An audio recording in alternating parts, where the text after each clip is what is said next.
और आइए शुरुआत करने जा रहा हूं आज की पहली बड़ी खबर के साथ। और पहली बड़ी खबर है, उत्तर प्रदेश के सीएम सिंगापुर पहुंच चुके हैं। योगी पहुंचे विदेश और बरसने लगे निवेश।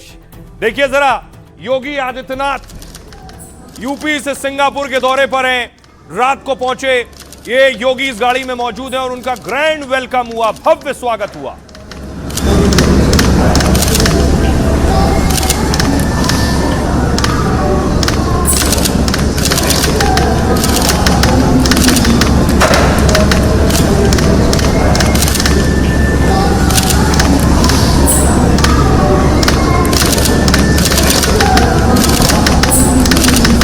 तस्वीरें देख रहे हैं, योगी जिस वक्त पहुंचे उनका स्वागत हुआ। इसके अलावा उसके बाद योगी आदित्यनाथ ने शुरू किया जिस मकसद से गए, एरोस्पेस सेंटर पहुंचे योगी। ये वो तस्वीर है।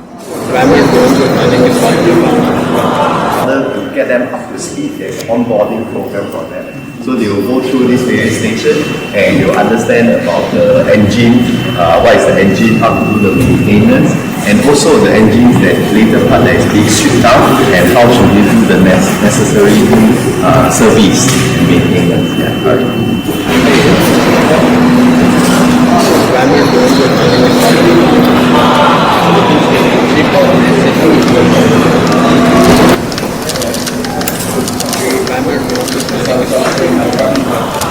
योगी सिंगापुर में कई दौरे किए और उसके बाद सिंगापुर में हर हर महादेव और सिंगापुर में जय श्री राम की गूंज भी सुनाई दी जब योगी बोल रहे थे। नमः पार्वती पतिये हर हर, नमः पार्वती पतिये,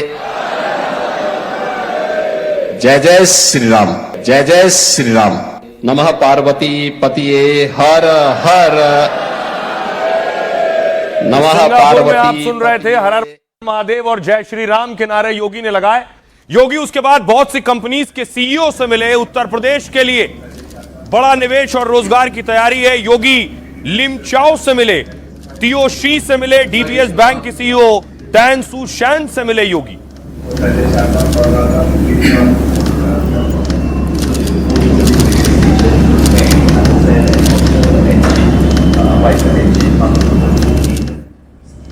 और दावा है कि लगभग 20,000 करोड़ रुपए की डील यूपी के लिए हुई है सिंगापुर में।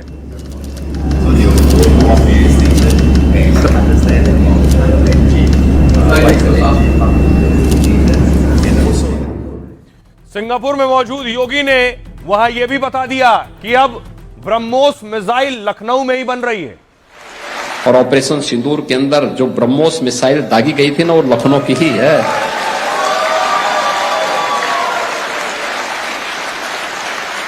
कैसे सटीक निशाना था उसका, अच्छे अच्छे को कंपा दिया था।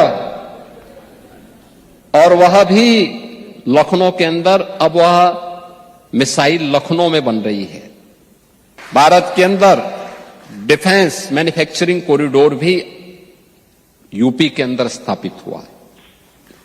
हमारे 6 नोड विकसित हो रहे हैं और ऑपरेशन सिंदूर के अंदर जो ब्रह्मोस मिसाइल दागी गई थी ना, वो लखनऊ की।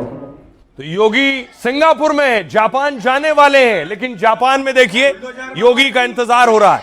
बाबा की जय श्री राम, जय श्री राम, जय श्री राम, जय श्री राम, जय श्री राम, भारत माता की जय। उत्तर प्रदेश के यशस्वी मुख्यमंत्री माननीय योगी आदित्यनाथ जी के जापान प्रवास पर हम सभी उनका तहे दिल से स्वागत, वंदन और अभिनंदन करते हैं।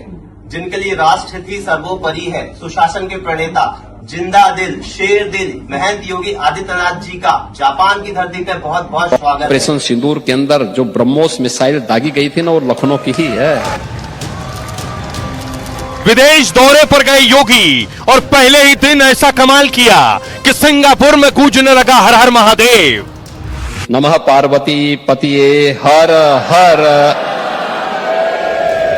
महादेव के नारे के साथ योगी ने विदेश में बड़ी डील का भी शंखनाद कर दिया है। बड़ी बड़ी कंपनियों के सीईओ योगी से मिल रहे थे और भरोसा दिला रहे थे कि उनके लिए उत्तर प्रदेश निवेश का सबसे उत्तम प्रदेश है।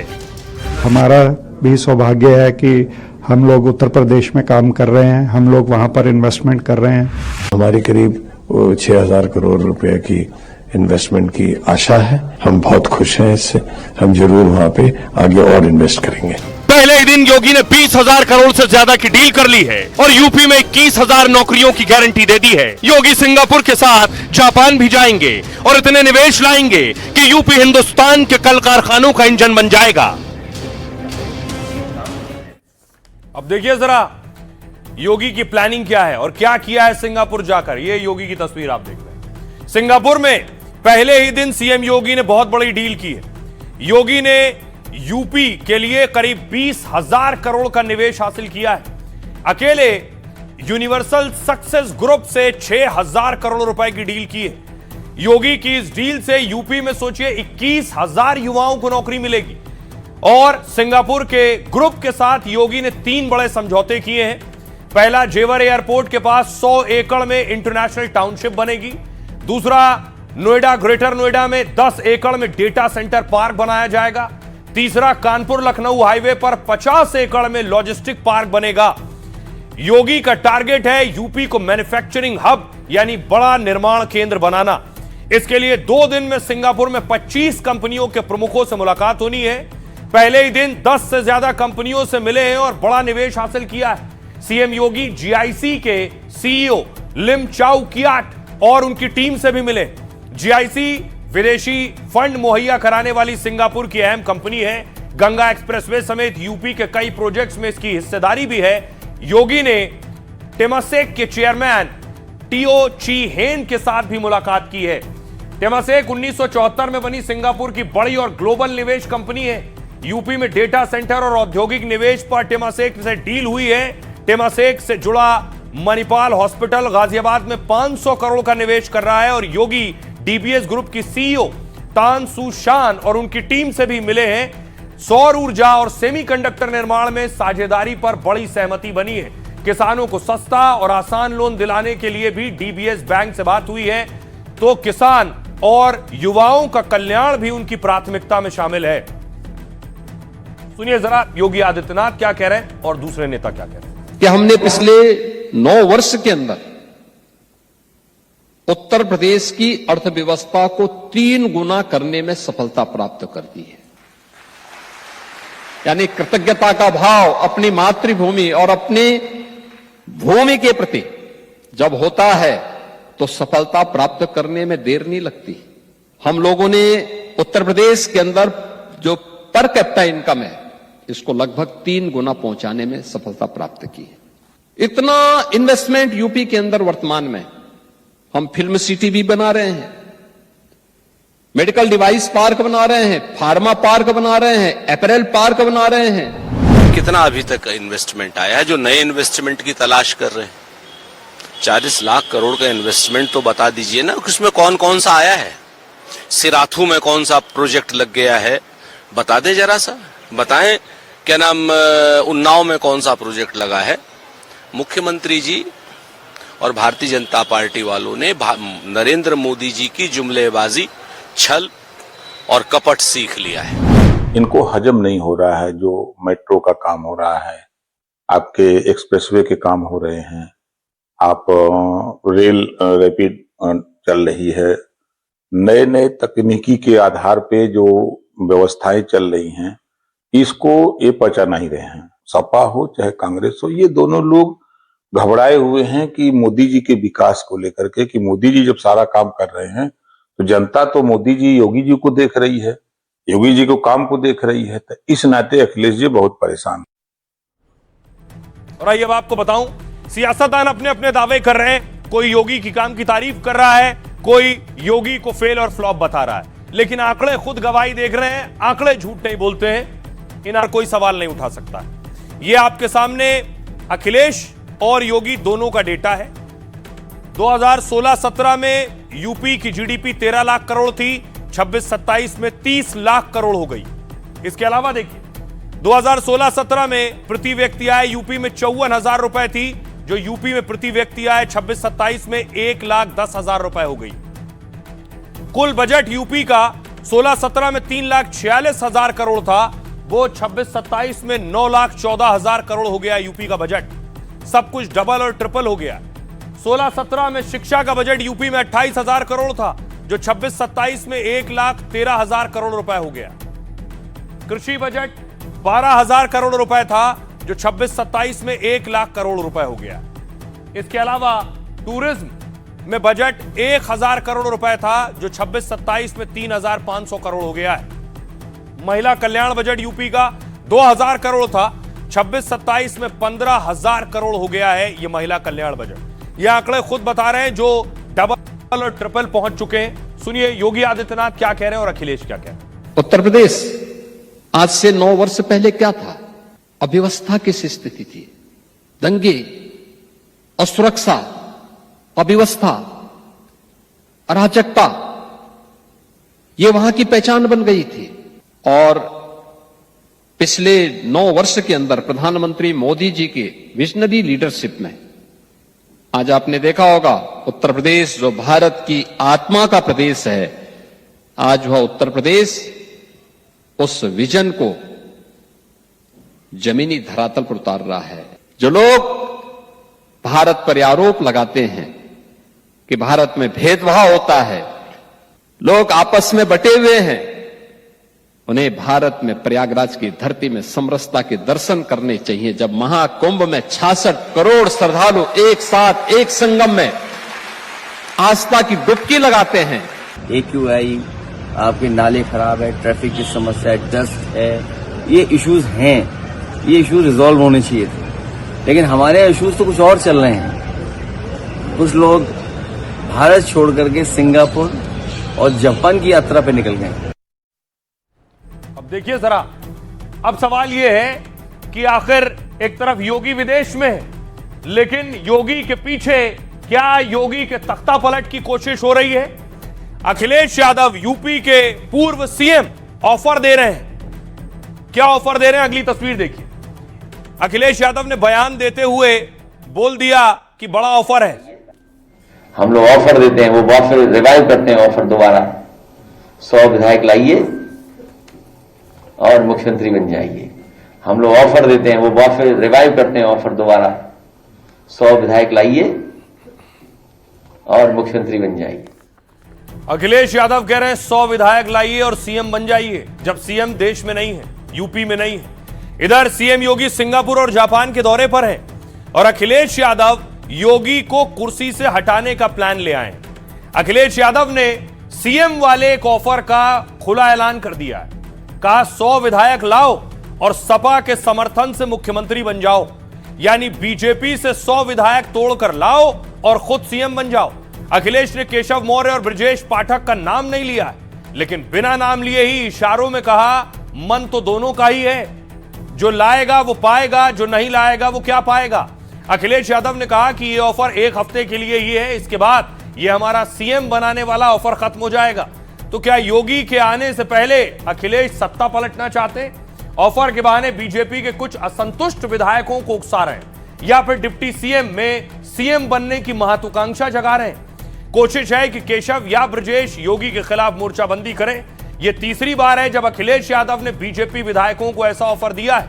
2022 और 24 में भी अखिलेश यादव ऐसे ऑफर निकाल चुके हैं। अखिलेश यादव के सीएम के ऑफर पर बीजेपी ने हमला बोला। अखिलेश राजनीति और लोकतंत्र का मजाक उड़ा रहे हैं। सुनिए जरा अखिलेश यादव को और बीजेपी। हम लोग ऑफर देते हैं, वो ऑफर रिवाइव करते हैं, ऑफर दोबारा 100 विधायक लाइए और मुख्यमंत्री बन जाइए। तो ले लिया है 100 विधायक, मन तो दोनों का ही है। जो लाएगा वो पाएगा, जो नहीं लाएगा वो क्या पाएगा। 100 का ऑफर फिर हो गया, इससे अच्छा वो क्या मिलेगा। अखिलेश यादव जी जब ये कहते हैं कि 100 विधायक ले और 1 हफ्ते के मुख्यमंत्री बन जाओ, वह राजनीति का, लोकतंत्र का उपहास उड़ा रहे हैं। उनको पता है कि वह अपने दम पर तो कभी अब मुख्यमंत्री बनने से रहे, इसलिए इस प्रकार के मुंगेरी लाल के हसीन सपने देखते रहते हैं। किसी को सपना देखने से कोई तो रोक नहीं सकता है। अखिलेश जी कुछ भी कहें, अखिलेश जी के लिए या वहां पे भारतीय जनता पार्टी एनडीए छोड़ के दूसरे किसी के लिए अब मुख्यमंत्री बनना एक सपना ही है और सपना ही रहेगा। तो योगी विदेश में है, अखिलेश तख्ता पलट के प्लान में है, दूसरी तरफ शंकराचार्य तक पुलिस पहुंच गई। वाराणसी प्रयागराज पुलिस खबर है कि काशी पहुंच गई है, शायर काशी में ही अपने शिविर में।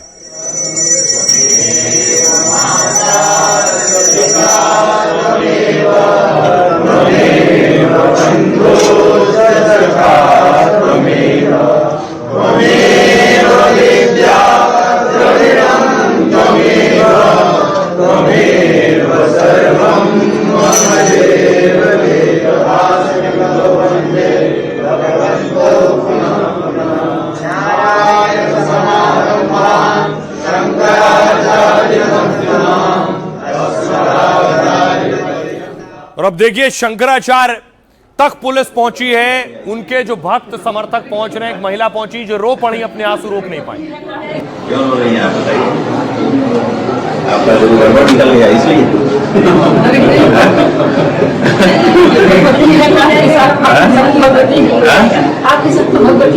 हमारे साथ भगवती है।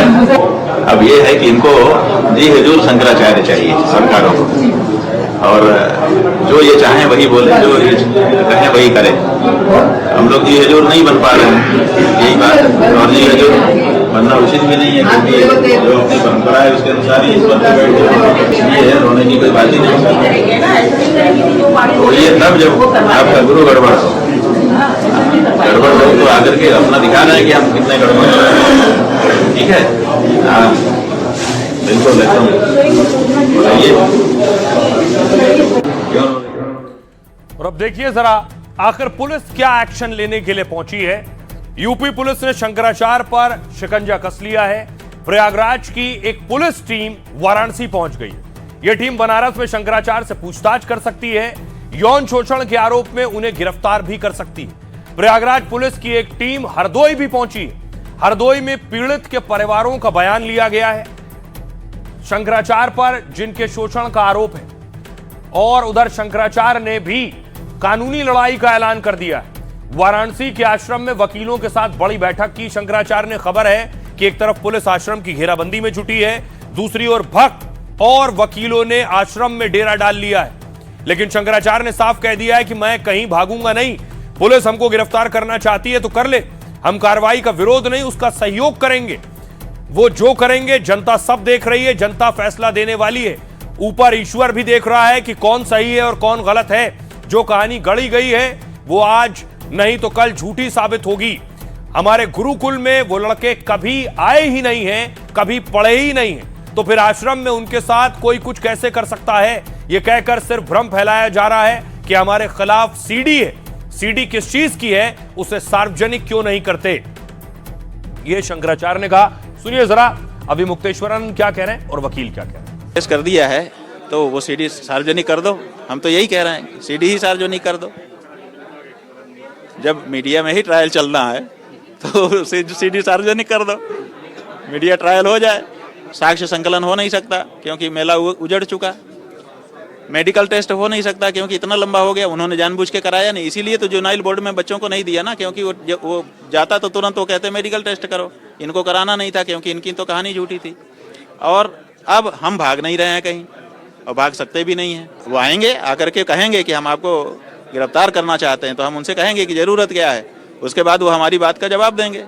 जवाब देने के बाद अगर वो कहते हैं नहीं हमें तो गिरफ्तार ही करना है, तो हम समझ जाएंगे कि भाई इनकी यही हवस है, इनको आदेश मिला होगा। तो उनका क्या दोष है, वो जो आदेश पाएंगे वही करेंगे। इसलिए हम उनका सहयोग अभी तो एफआईआर में जिस तरीके का वर्जन माननीय न्यायालय ने जारी किया है, विदाउट कोई तथ्यहीन है, कोई मेडिकल नहीं है, कोई एविडेंस नहीं है।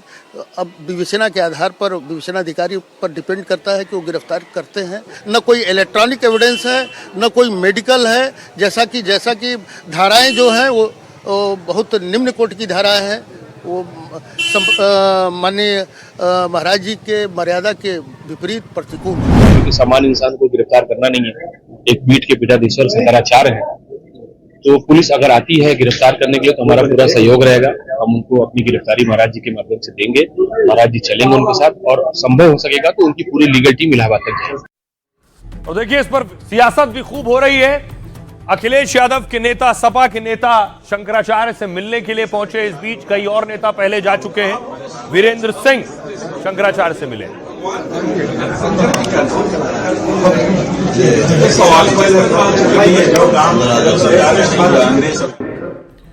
पुलिस वाराणसी पहुंची। अब देखिए सियासतदान क्या कह रहे हैं इस पर। अखिलेश यादव कह रहे हैं संतों का अपमान करके बीजेपी ने साबित कर दिया है कि पैसों और खुदगर्जी के अलावा वो किसी के सगी नहीं है। बीजेपी के लोगों की ये पुरानी कुकार्यशैली है।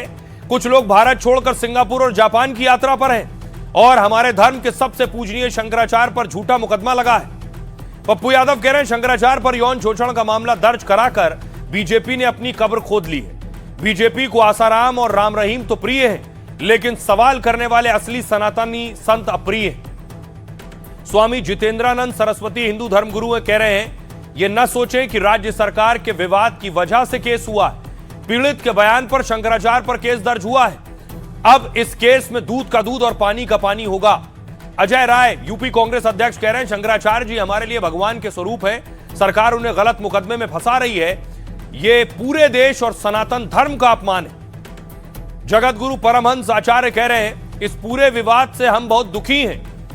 दुखी इसलिए नहीं कि शंकराचार्य जेल जा रहे हैं, इसलिए कि अब हर संत शक की नजर से देखा जाएगा। इमरान मसूद कह रहे हैं सनातन के रक्षक कहां हैं, सब लोग चुप क्यों हैं? शंकराचार्य पर केस दर्ज कराने के पीछे का मकसद और इसके पीछे कौन है, उन पर गौर कीजिए। सुनिए इन सभी सियासतदानों को क्या कह रहे हैं। दो डिप्टी सीएम उनके पक्ष में हैं, तो सरकार कैसे चल सकती है? तो लगता तो ये कि कहीं दोनों मिली जुली तो नहीं है, कि डिवाइड एंड रूल की पॉलिसी रहे, लोगों को उलझा के रखें और शंकराचार्य जी को भी फंसा के रखें। दुख की बात है कि हमारे सनातनी धर्म के पूजनीय शंकराचार्य जी के साथ व्यवहार तब हो रहा है जब भगवाधारी हमारे मुख्यमंत्री तो शंकराचार्य को भी नहीं छोड़ रहे। आपका राजनीतिक हित नहीं साधेंगे तो आपका इलाज कर देंगे,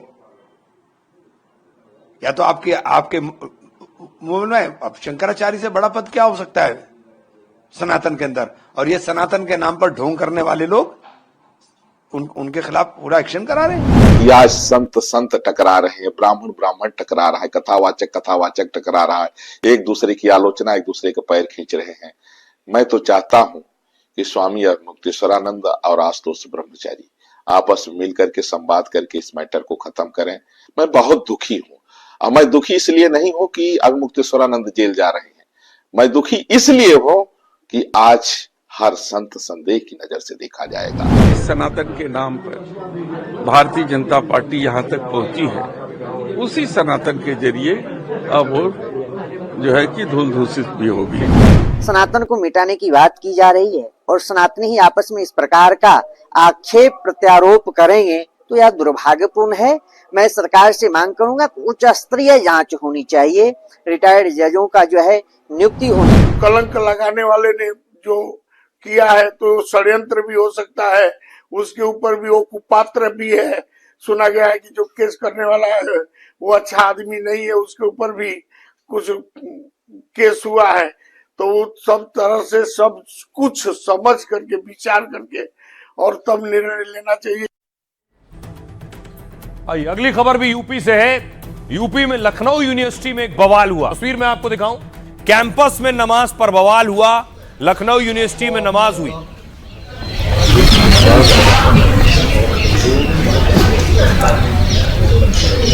समी अल्लाहु लिमन हमिदा, अल्लाहु अकबर। ये तस्वीर आप देख रहे हैं, जब मुस्लिम छात्र नमाज पढ़ रहे थे तो बहुत से हिंदू छात्र वहां खड़े थे दूसरे लोगों को रोकने के लिए कि कोई नमाज में बाधा ना पहुंचाने पाए।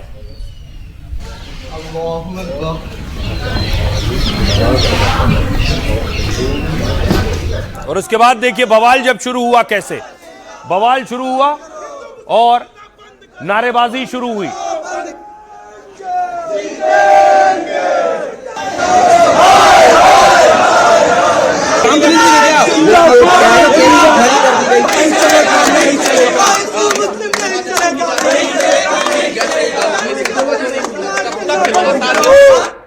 तो लखनऊ यूनिवर्सिटी में नमाज पढ़ने का विवाद बढ़ गया।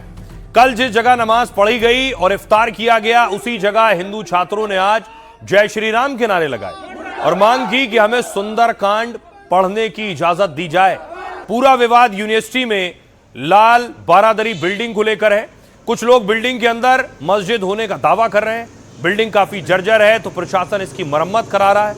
मरम्मत के लिए जैसे ही बिल्डिंग के एक हिस्से में काम शुरू हुआ, एनएसयूआई के दर्जनों स्टूडेंट मौके पर पहुंच गए और विरोध करने लगे और कहा लाल बारादरी बिल्डिंग एएसआई संरक्षित स्थल है, इसलिए बिना अनुमति कोई निर्माण मरम्मत नहीं होनी चाहिए। बिल्डिंग में मस्जिद का दावा कर कुछ छात्रों ने नमाज पढ़ी और पुलिस ने उन्हें रोकने आई तो कुछ हिंदू छात्र ढाल बनकर खड़े हो गए। ह्यूमन चेन बनाकर तब तक डटे रहे जब तक नमाज नहीं हो गई। लेकिन अब लखनऊ यूनिवर्सिटी में दो गुट आमने सामने आ गए हैं और कह दिया है कि नमाज होगी तो हमें सुंदरकांड की भी मंजूरी मिले। आइए आपको सुनवाता हूं, सुनिए जरा छात्र क्या कह रहे हैं। भवानी, भारत माता की, भारत माता की। नमाज होती थी यहाँ पे, नहीं होती थी? नमाज कभी नहीं होती थी।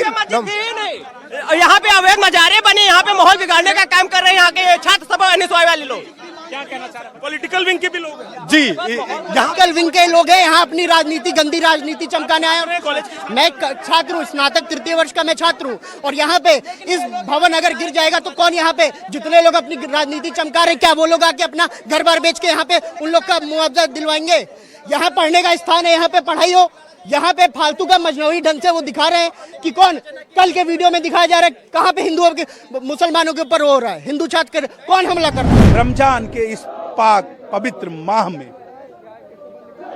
जहां पर हमारे विश्वविद्यालय के तमाम नौजवान मुस्लिम भाई यहाँ 100 वर्षों से पहले से नमाज पढ़ते हैं, लेकिन छुट्टी के दिन अचानक से आदेश जारी करके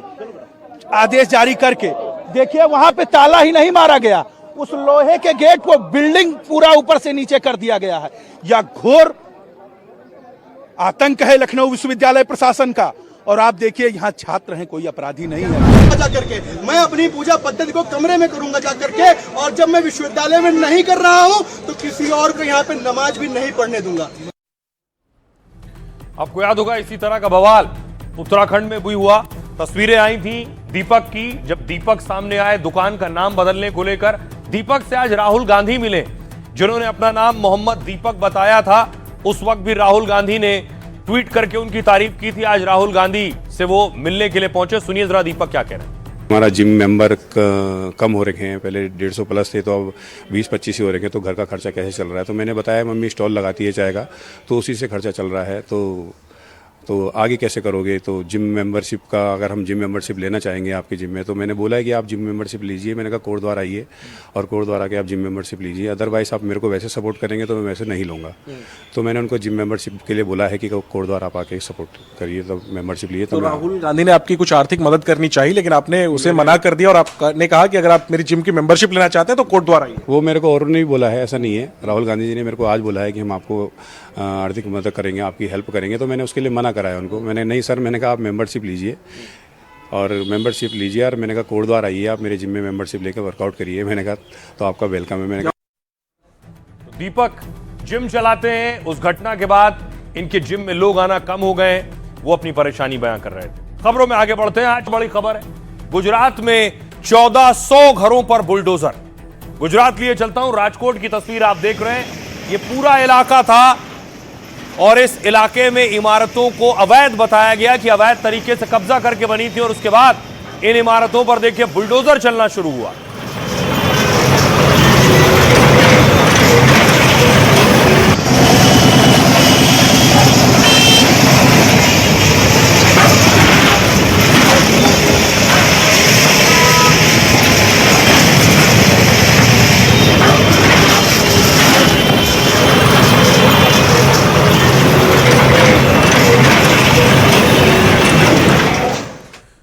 उससे पहले बाकायदा अनाउंसमेंट किया गया है 1400 घर, मतलब 4 से 5 हजार लोग इस पूरे इलाके में रहते थे। भाई अंदर काम करता मजदूरों बाहर आ गया। अरे आपने आपको हमारी मुदत पूरी देगी, आराम से काम करते। चलो बाहर आ गया, चलो बजाय बाहर आ गया। लगभग 150 बुलडोजर और ट्रैक्टर पहुंचे थे। उसके बाद देखिए बुलडोजर एक्शन शुरू हुआ, सारी इमारतों को ध्वस्त किया गया।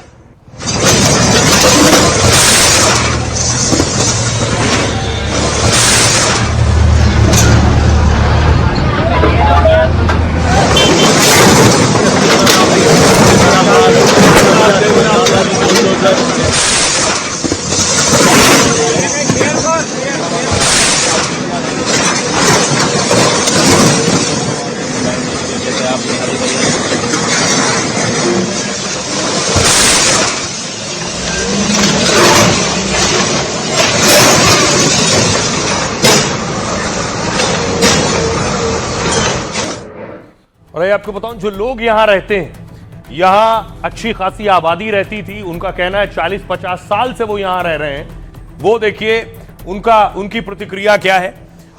वो अफसोस में भी है, लंबे वक्त से रह रहे थे, उन्होंने बहुत पहले घर खरीदा था।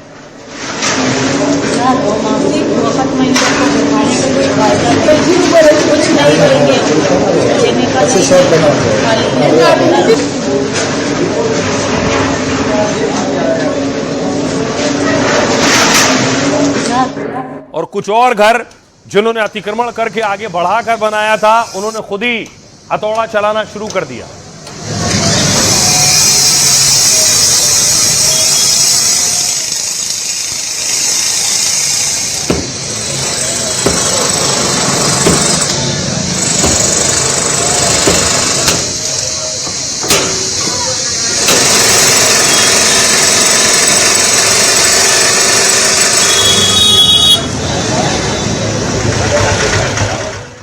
अब देखिए जरा क्यों चला बुलडोजर। गुजरात के जिस राजकोट में बुलडोजर एक्शन हो रहा है, उसे इतिहास का सबसे बड़ा तोड़फोड़ अभियान माना जा रहा है, क्योंकि यहां करीब 1492 अवैध संपत्तियों को नोटिस थमाया गया था। इनमें ज्यादातर घर और दुकानें शामिल हैं जिन्हें तोड़ा जा रहा है। जिन लोगों ने प्रशासन के आदेश नहीं माने, वहां बुलडोजर चल रहा है। राजकोट के जंगलेश्वर इलाके में बड़े पैमाने पर बुलडोजर चला है। जंगलेश्वर पुराने शहर में स्थित है, जो भीड़भाड़ वाला इलाका है।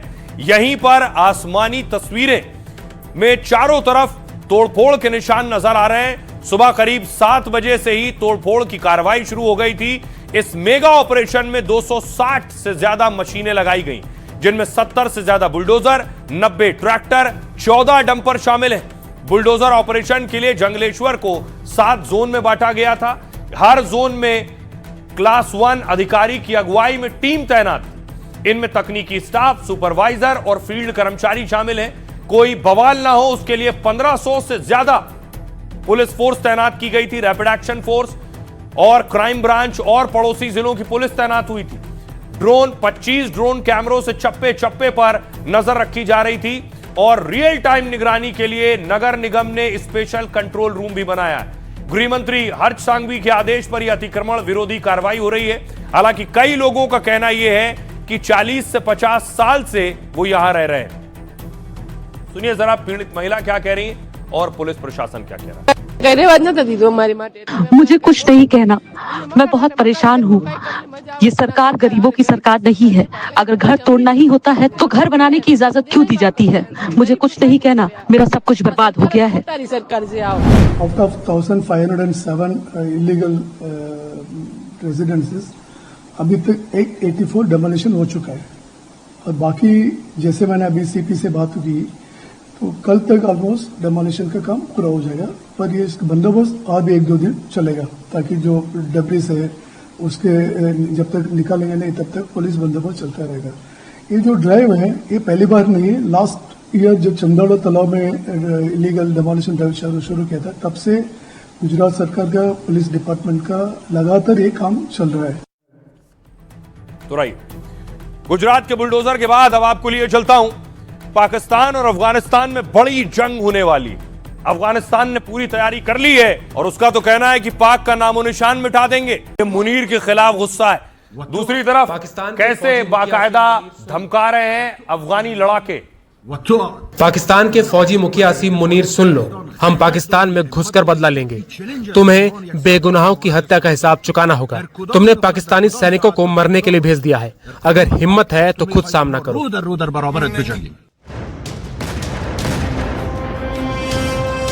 अफगानिस्तान में बहे खून का बदला लेने के लिए तालिबान ने हथियार उठा लिए हैं। पाकिस्तान का नामो निशान मिटा देने की कस्में खा ली हैं। तालिबानी लड़ाकों ने मुनीर को सीधी चुनौती दे दी है कि घुस कर मारेंगे।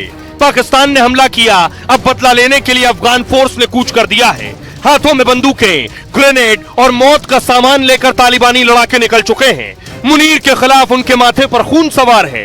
एक एक अफगानी की जान के बदले 10-10 पाकिस्तानी फौज को मौत के घाट उतारने की तैयारी है। तो क्या पाकिस्तान बनाम अफगान की यह जंग भीषण विध्वंस की ओर बढ़ रही है?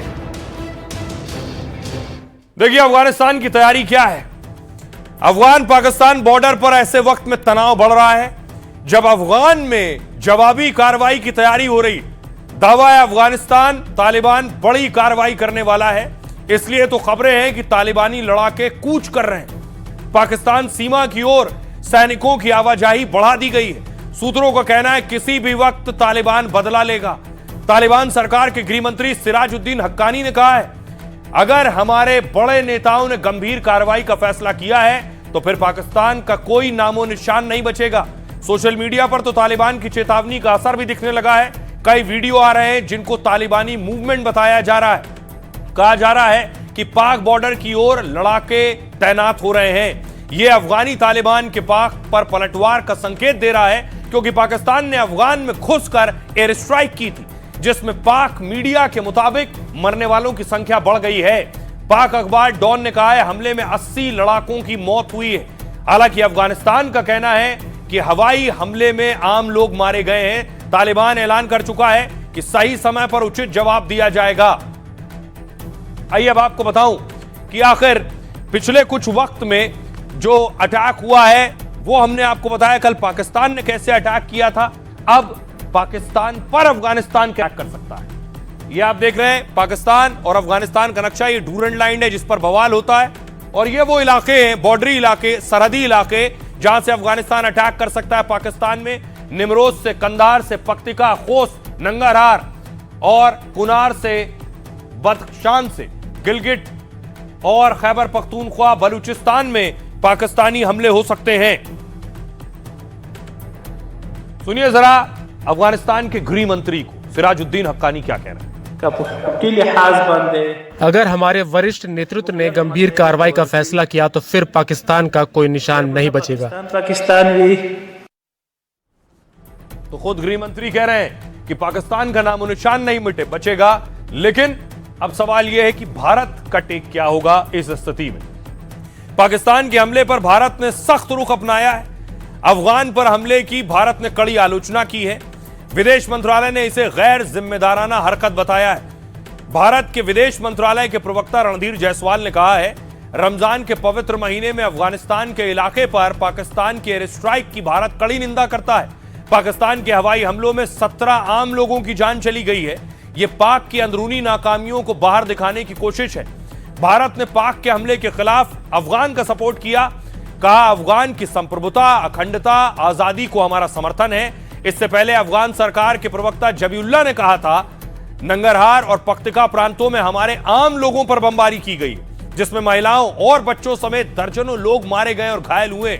हमलों की पुष्टि करते हुए पाक के सूचना मंत्री अताउल्लाह तरार ने कहा था, टीटीपी और उसके साथियों के 7 आतंकी ठिकानों को चुनकर निशाना बनाया गया है। एक तरफ पाकिस्तान और अफगानिस्तान जंग के मुहाने पर है, दूसरी तरफ ईरान और अमेरिका। 24 घंटे में ईरान पर हमला होगा। भारत सरकार ने भी बड़ी एडवाइजरी जारी की, वो आपको बताऊंगा। लेकिन कैसे अमेरिका ने तैनाती बढ़ा दी है ईरान के चारों तरफ।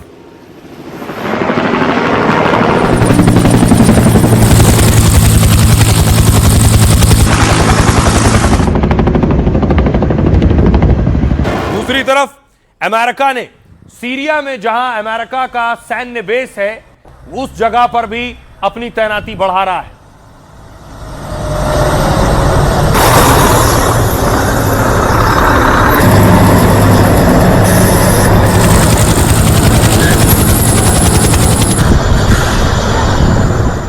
और इस बीच जो हिंदुस्तानी ईरान में है, जो भारतीय ईरान में रह रहे हैं, उनके लिए भारत सरकार ने एडवाइजरी जारी की है। जो भी ईरान में भारतीय है वो फौरन ईरान छोड़ दे। फौरन तत्काल ईरान छोड़ने की दिशा निर्देश जारी किए गए हैं भारतीयों के लिए।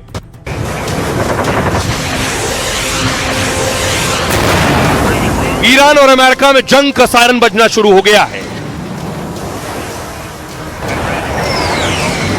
अगले 24 घंटे में अमेरिकी सेना किसी भी वक्त हमला शुरू कर सकती है। जंग की आहट से पूरी दुनिया में खलबली मच गई है। भारत ने भी अपने नागरिकों को ईरान छोड़ने का अलर्ट जारी किया है। ईरान में फंसे भारतीयों ने तुरंत भारत लौटने का आदेश जारी कर दिया है। अमेरिकी फौज और ईरानी सेना ने युद्ध की पूरी तैयारी कर ली है। किसी भी वक्त दुनिया में जंग के नए मोर्चे की शुरुआत हो सकती है।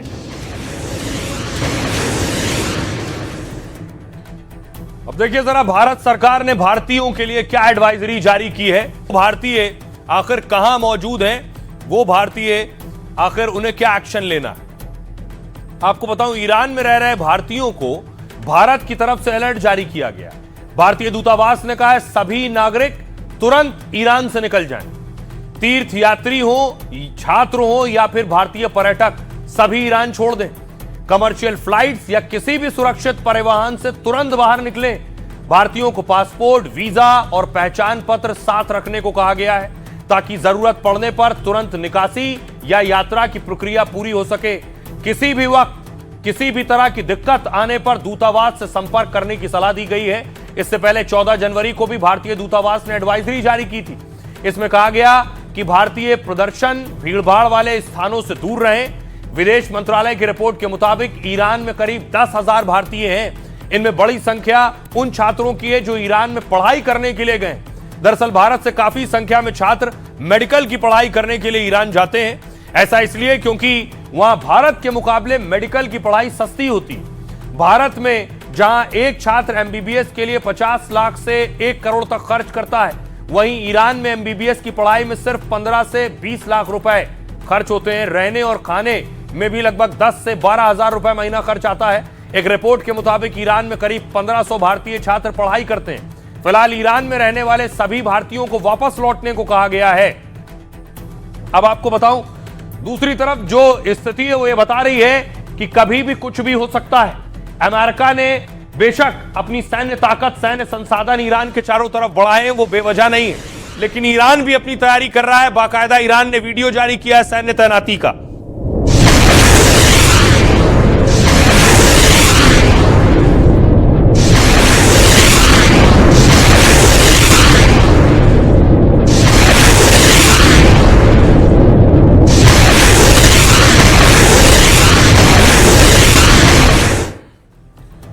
अब सवाल यह है कि क्या ईरान पर अटैक होगा? अटैक होगा तो कब होगा, कितनी देर में होगा? ईरान पर किसी भी वक्त अमेरिका हमला शुरू कर सकता है। अमेरिका के पूर्व CIA अधिकारी के खुलासे ने हड़कंप मचा दिया है। उन्होंने कहा 23 या फिर 24 फरवरी को हमले का फैसला हुआ है, यानी कल ईरान पर अमेरिकी फौज हमला कर सकती है। ईरान पर यह दावा किया है पूर्व CIA अधिकारी जॉन किरियाकू ने। वो 1990 से 2014 तक CIA में विश्लेषक और 2004 तक केस विश्लेषक के तौर पर रहे हैं। 99 से 4 तक उन्होंने ही अल कायदा के बड़े नेता को पकड़ने वाली टीम का नेतृत्व किया है। अब इसी ऑपरेशन का नेतृत्व करने वाले अधिकारी ने ईरान पर खुलासा किया है। उन्होंने संकेत दिए कि ईरान को अल्टीमेटम, ध्यान भटकाने की रणनीति हो सकती है। दरअसल ट्रंप ने ईरान को शर्तें स्वीकारने के लिए 10 दिन का वक्त दिया है और 19 फरवरी को उन्होंने कहा था कि इस दौरान ईरान पर हमला नहीं होगा, लेकिन अब पूर्व CIA अधिकारी ने दावा किया है कि हमला कल ही हो सकता है। उन्होंने दावा व्हाइट हाउस में तैनात अपने एक मित्र के हवाले से किया है। फिलहाल अमेरिका और ईरान में दोनों ही पूरी तरह से जंग के लिए तैयार हैं। सुनिए जरा ईरान के विदेश मंत्रालय का क्या कहना है। ईरान पर अमेरिका का कोई भी सैन्य हमला आक्रामकता का कार्य माना जाएगा और इसके गंभीर परिणाम भुगतने पड़ेंगे। आक्रामकता के जवाब में कोई भी देश अपनी आत्मरक्षा के लिए उग्र प्रतिक्रिया देगा। हम भी यही करेंगे। हमें इस क्षेत्र में एक और युद्ध नहीं चाहिए। हम पहले ही बहुत युद्ध झेल रहे हैं। ये सच है कि ईरान इस समय अपने सबसे कमजोर दौर में है। हमें इस समय कूटनीतिक समाधान खोजने चाहिए। Diplomatic way out of this. तो ट्रंप एक तरफ अटैक की तैयारी कर रहे हैं, दूसरी तरफ ट्रंप पर अटैक होने वाला था। जी हां, ये जो जिसे आप देख रहे हैं ऑस्टिन, ये अटैक करने पहुंचा था रिजॉर्ट में ट्रंप के। याद है आपको, ट्रंप पर अटैक हो चुका है इससे पहले भी। जब चुनाव प्रचार में लगे थे ट्रंप, उस दौरान उनके ऊपर फायर किया गया और वो गोली ट्रंप को लगी। और ट्रंप की इस गोली पर खमनेई कह चुके हैं कि एक बार चूक गए थे, अगली बार नहीं चूकेंगे। तो अब ट्रंप पर फिर एक अटैक हुआ, मैं आपको बताऊं। और यह अटैक कुछ इस तरह हुआ। 21 साल के ऑस्टिन ने ट्रंप के रिजॉर्ट में घुसने की कोशिश की, लेकिन वहां मौजूद सुरक्षा कर्मियों ने उसे गोली मार दी। दरअसल यह मामला फ्लोरिडा में मौजूद ट्रंप के रिजॉर्ट का है। आमतौर पर यहां वो हफ्ते के आखिर में समय बिताने के लिए जाते हैं। इसी वजह से कल रात 1:30 बजे उसने रिजॉर्ट में घुसने की कोशिश की। रिजॉर्ट से कार के बाहर निकली तो उसकी आड़ में वो अंदर घुस गया। सुरक्षा कर्मियों ने उसे रोका तो उसने उन पर बंदूक तान दी। हमले की आशंका में सुरक्षा कर्मियों ने गोली चलाई जिसमें उसकी मौत हो गई। बाद में पता चला कि युवक अपने साथ शॉटगन और फ्यूल केन लेकर अंदर घुसा था, यानी ईंधन के केन लेकर। हाल ही में जारी हुई जेफरी एप्स्टीन फाइल्स को लेकर यह बहुत परेशान था, बताया गया। इसका मानना था कि इस मामले में ताकतवर लोग बच निकल रहे हैं। साथ ही यह वजह थी कि उसने अटैक किया। उसने दोस्तों को संदेश भी भेजा था कि एप्स्टीन फाइल्स पढ़ो, बुराई असली है। हालांकि जिस समय वो हमला करने घुसा था तब ट्रंप व्हाइट हाउस में मौजूद थे। फिलहाल एजेंसियां जांच कर रही हैं कि आखिर उसका असली मकसद क्या था। अब देखिए जरा, बेशक ट्रंप पर अटैक हुआ हो, लेकिन ट्रंप जंग के लिए भी तैयारी कर रहे हैं। खबर यह है कि ट्रंप B-2 बॉम्बर खरीदने वाले हैं।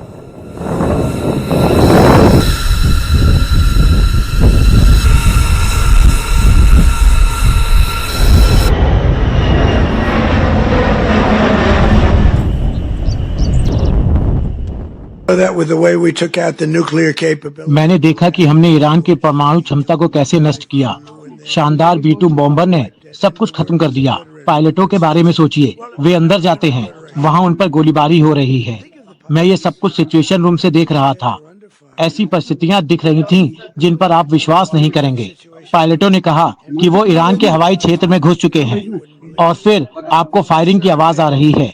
B-2 बॉम्बर कमाल है, उन्होंने कभी नहीं देखा होगा। मैंने तो व्हाइट हाउस में पायलट को सम्मानित भी किया। और आइए खबरों में आगे बढ़ते हैं। अमेरिका से सटा हुआ है मैक्सिको। मैक्सिको में 136 करोड़ का इनामी ढेर कर दिया गया। उसके बाद पूरे शहर में आग लग गई। 136 करोड़ का इनामी ढेर। उस शख्स की तस्वीर मैं आपको दिखाऊं, यह है 136 करोड़ का इनामी ड्रग माफिया।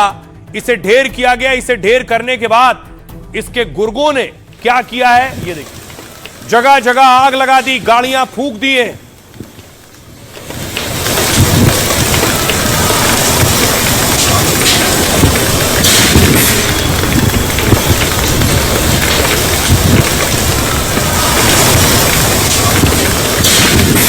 सुनने में बड़ा ताज्जुब होगा, मैक्सिको में यह आग सिर्फ इसलिए लगाई गई है कि एक ड्रग माफिया को पुलिस ने ढेर कर दिया है एनकाउंटर में।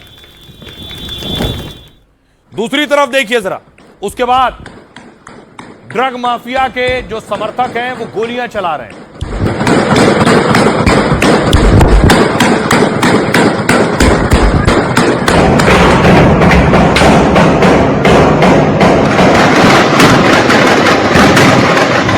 Verga, puras 4 letras, hijo de puta madre.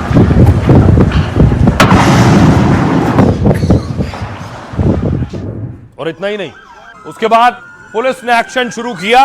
Mexico की सड़कों पर पुलिस ही पुलिस नजर आ रही है।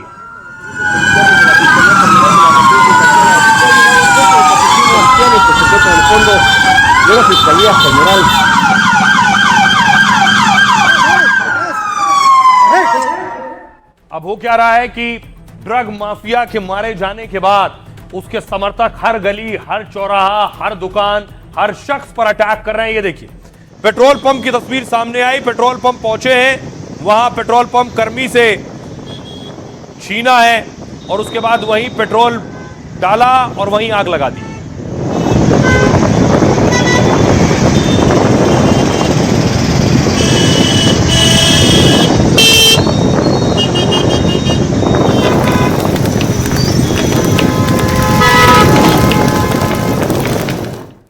अब आइए आपको पूरी कहानी बताता हूं हुआ क्या। मैक्सिको में सेना ने रविवार को एक बड़ा ऑपरेशन चलाया और देश के सबसे बड़े ड्रग माफिया एल मेंचो को मार गिराया है। इसके बाद पूरे मैक्सिको में आगजनी और हिंसा हो रही है। कई शहरों में एयरपोर्ट, मॉल को आग के हवाले कर दिया गया है।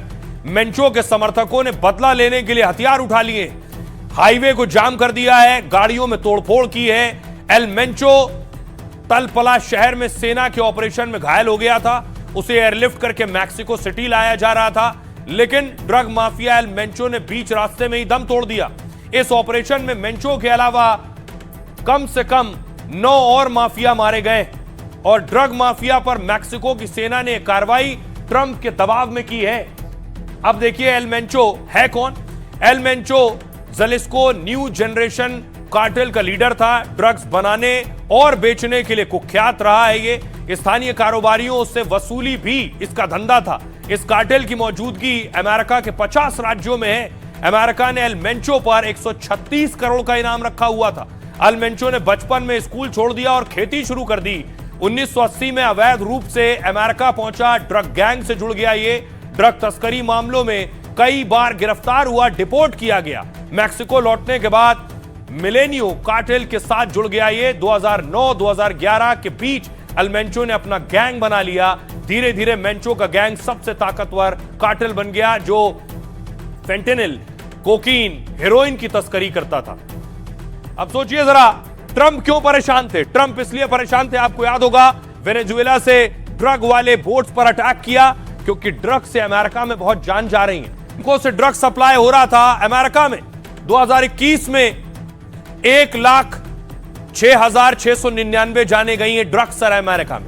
2022 में 1,10,000 लोगों की मौत हुई ड्रग्स से अमेरिका में।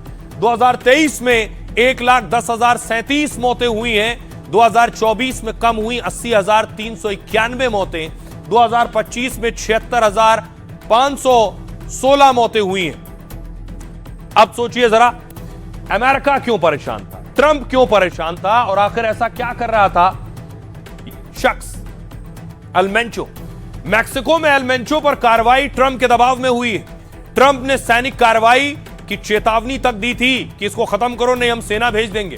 हाल ही में ट्रंप ने कार्टेल को आतंकी संगठन तक बता दिया था। दरअसल मैक्सिको दुनिया के सबसे बड़े ड्रग नेटवर्क का गढ़ है जहां से कोकीन, हेरोइन, फेंटेनाइल जैसे ड्रग अमेरिका पहुंचते हैं। अमेरिका में सबसे बड़ी सप्लाई मैक्सिकन कार्टेल्स के जरिए होती है। अमेरिका दुनिया का सबसे बड़ा ड्रग मार्केट है और हर साल लाखों लोग नशे की लत के शिकार होते हैं और फेंटेनाइल जैसी दवाओं से हजारों मौतें होती हैं। अमेरिकी सरकार पर कड़ी कार्रवाई का दबाव रहता है और इसी वजह से उसकी नजर मैक्सिको में मौजूद कार्टेल्स पर रहती है। और हाल में अमेरिका ने वेनेजुएला पर शिकंजा कसा। वेनेजुएला से समंदर के रास्ते ड्रग की तस्करी होती थी। वेनेजुएला के बाद अमेरिका ने मैक्सिको पर नजर गड़ाई और फिर एक्शन लिया। सुनिए जरा एक्सपर्ट क्या कह रहे हैं। मैक्सिको के ड्रग कार्टल्स रियलिटी में बहुत ही खतरनाक है। Sinaloa and Jalisco new generation cartel ये एक एग्जाम्पल है जो पूरे मैक्सिको में ऑपरेट करता है और ऐसा माना जाता है कि इनकी कुल संपत्ति 20 अरब यूएस डॉलर के आसपास है और इस संपत्ति का इस्तेमाल ये हथियार, अत्याधुनिक हथियार खरीदने में करते हैं। ये ड्रग कार्टेल्स के जो भी ऑपरेटर्स हैं उनकी पहुंच सरकार में बैठे हुए अधिकारियों तक है, नेताओं तक है और जो भी जिम्मेदार लोग हैं उन तक इनकी पहुंच बड़ी आसान है। ये रिश्वतखोरी और भ्रष्टाचार को जो जाल है उसने पूरे मैक्सिको के तंत्र को जकड़ रखा है और इसी वजह से वहां पर एक बड़ा सफाई अभियान नहीं हो पा रहा जिससे कि ड्रग कार्टेल्स का सफाया किया जा सके। ये जो ड्रग माफिया मारा गया, इसके पास अपने हथियार, अपनी सेना थी। ये ड्रग भेजते थे अमेरिका और वहां से हथियार लेते थे। अब बारी है लाइफ का फंडा की। शांति को ना पैसों से खरीद सकते हैं और ना ऑनलाइन इसे हासिल किया जा सकता है। शांति मन के अंदर ही है, लेकिन इसे पाने के लिए आपको बहुत सी चीजों का त्याग करना पड़ता है। लाइफ का यह फंडा दिया है गौतम बुद्ध ने। एक बार गौतम बुद्ध एक गांव में उपदेश दे रहे थे।